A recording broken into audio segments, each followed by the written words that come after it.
2016 has been an incredibly eventful year, to put it mildly. So much happened this year that ideally you'd want them all compiled into some sort of end-of-year Christmas roundup video. You know? Every single Saturday you may have noticed that we like to round up all the news stories from throughout the week that we found pretty interesting and throw them all into one bumper-packed video. But since it's Christmas Eve, we decided we had to think of something to set this Saturday show apart. So we're looking back over the biggest news stories from the past year.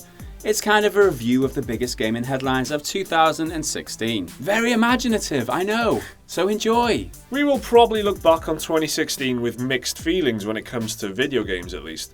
We got some awesome new games and some exciting announcements, but more than our fair share of negative headlines this year. And this headline is one of the biggest recurring headlines from the past year. New AAA sequel sells way worse than previous entry. Yep, sales of some of the biggest AAA games of the year fell considerably short of both their predecessors and of sales forecasts. Games like COD, Watch Dogs 2, Dishonored 2 and Titanfall 2 sold very badly. The biggest and most concerning were perhaps the sales of Call of Duty, which were down by about 50%. Infinite Warfare never got off to a good start, with its first trailer becoming the second most disliked video on YouTube. The game had a very generous 5-day free trial for anyone to download and play on the PlayStation in December, and the game was heavily discounted in the UK to about £25 just a month after its release. Yeah, you know, I jumped into the trial and just was not impressed with it at all. And I'm saying that as someone who, I mean, we sound cynical about a lot of things, and we are. But I mean, we you know, I come at things with an open mind, and you know, even though Call of Duty, I haven't been a big fan of it recently, I came at this wanting to like it, and I just couldn't. I played Titanfall 2 shortly before it. Titanfall 2 stomps all over Call of Duty. If you think you like Call of Duty, buy Titanfall 2. Ubisoft suggested that the poor sales of Watch Dogs 2 could pick up with a long tail after the game's positive reviews. But that theory seems not to have panned out after the game arrived on PC 2 weeks later, only to suffer similarly poor sales when compared with Watch Dogs 1. This is a concerning trend in AAA, at least as far as publishers and developers are concerned, but it could be quite encouraging for us as consumers. There are far too many reasons for this sales slump to go into here, and besides, we've already covered it to death. But in short, this could be an indication that gamers are finally starting to reject en masse some of the shoddy anti-consumer practices we've been hit with over the past few years. Day one DLC, unfinished games, massive, overhyped games that flop dramatically, and a lack of pre-release reviews are just some of the things that have made us all more cautious and wary as consumers. We keep saying to vote with your wallet. Maybe 2016 was the year that we all started actually doing that. 2016 was also the year that Pokemania exploded. Pokemon Go once again conquered the mainstream, at least for a little while. Yes, for a few glorious weeks in July, at least here in the UK, and that's not just the weather.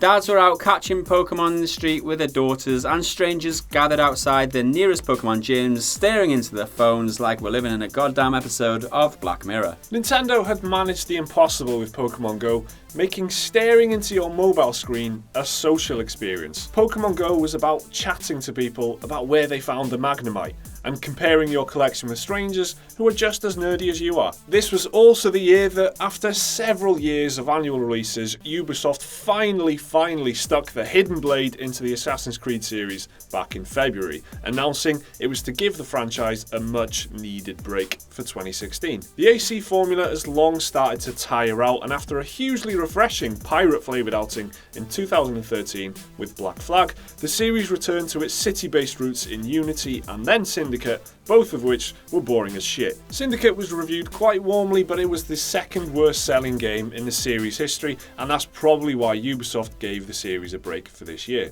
To focus on Watch Dogs 2 and to make a film. Yeah, but yeah, exactly. They still brought a film out, and they still bought the bloody Ezio collection or whatever, and they also had like Assassin's Creed Chronicles, and so, you know, it's not We've like got to keep those shareholders happy. Yeah. I mean, also this year, one of 2016's sadder gaming stories was the news that Lionhead, the studio best known for making the Fable series, was closed down by Microsoft. Despite the fact that Fable games were always pretty divisive titles, the company was well loved, at least here in the UK.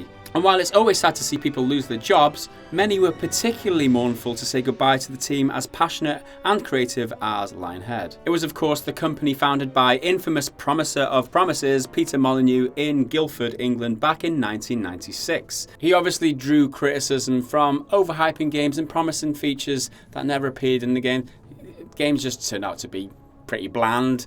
And he was promising the world. We must remember, though, that he was a games developer with a vision, and he was striving to achieve something. He didn't always achieve it. He believed in what he was doing, I think. Yeah. He believed in the features he was promising, he just didn't deliver them. He's like your dad when you're 6 years old, promising you go to Disneyland. Yeah. 20 years later, you're like, Dad, you never took me to Disneyland. Yeah, you took me to Burger King. Yeah, we're getting personal now, but I'm sure he's a good dad.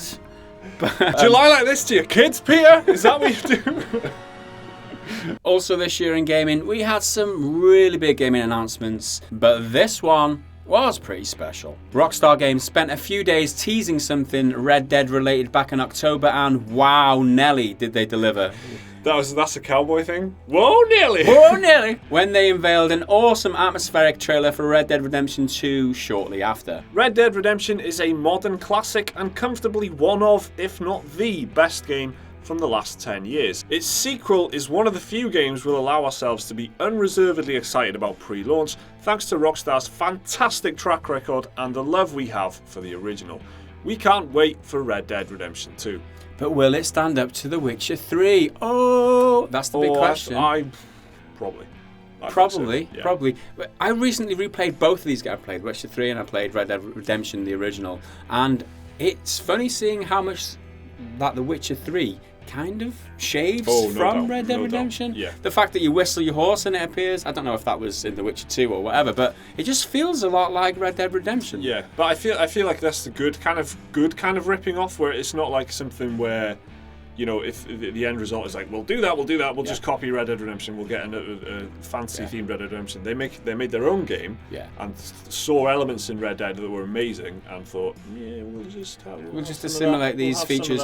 2016 was also the year that several long-running game development sagas finally drew to a close. By pure coincidence, Final Fantasy XV and The Last Guardian, two games that each spent the best part of 10 years in development, arrived within a few days of each other late on this year. Final Fantasy XV began life as Final Fantasy Versus 13 back in 2006, and The Last Guardian, by the people behind Ico and Shadow of the Colossus, started development in 2007. Both games saw repeated delays, were considered dead at some points, or went through development hell of some sort. They became running jokes, but now both are actually available to actually buy with actual money in an actual shop. Right now.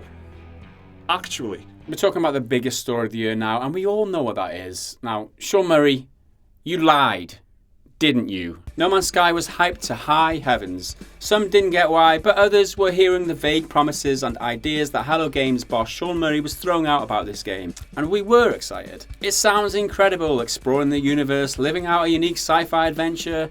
The game looked awesome. What we got was, not awesome. No Man's Sky was a critical flop, and while commercially it made a buttload of money, player interest and sentiment towards the game and its developers evaporated pretty much from day one. Sean Murray became a meme. He instantly reached the highest peaks of satire and contempt from the audience that he burned so hard. But No Man's Sky is on an upward curve, if you ask me.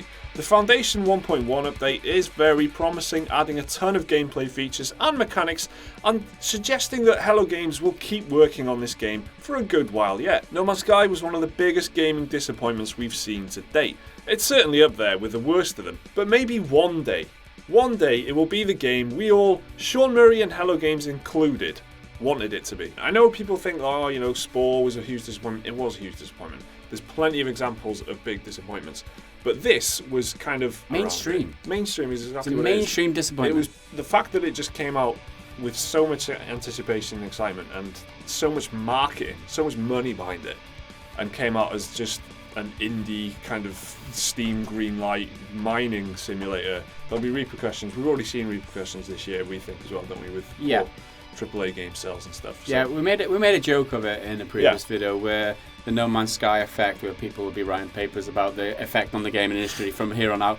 A bit of a joke, but at the same time, you can't help but wonder what the actual real life effect will be. Yeah. I mean, personally, that was my draw the line moment. I'm never pre-ordering a game again, never mind buying it on 2 consoles. So. For those of you who disagree that No Man's Sky was a huge disappointment, or don't think it was, no. What I want to put to you is, like, what game did disappoint you to the point where you're not pre-ordering anymore? Rather than just flip you off indiscriminately, I'm going to ask you a question and we can have a conversation. Calm down, Mike. You choose your own approach, guys. Time for the comments as usual, but as it's Christmas, this week we'll be doing something we've been saving up for a little while. Welcome to our one-off Christmas special feature, Dude on the Right Looks Like. Yeah, so Gareth gets told on a frighteningly regular basis that he looks like some celebrity or other, but what's really interesting is the fact that it's pretty much a different person every single time. So let's put your comparisons to the test. So first up, JCP says, the guy on the right looks like Reznov.